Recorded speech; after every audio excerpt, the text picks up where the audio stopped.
नमस्कार YouTube family, Shri Swami Samarth सर्वांना।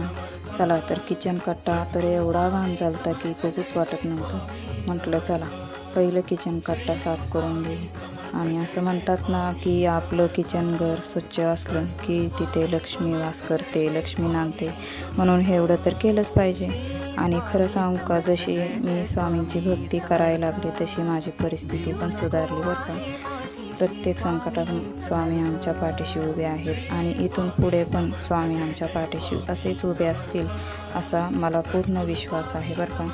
तर चला डबे मी धुवून कोरडे केलेत, आता म्हटलं किराणा भरून ठेवू। आणि आता बघा माझं किचन किती छान दिसतंय।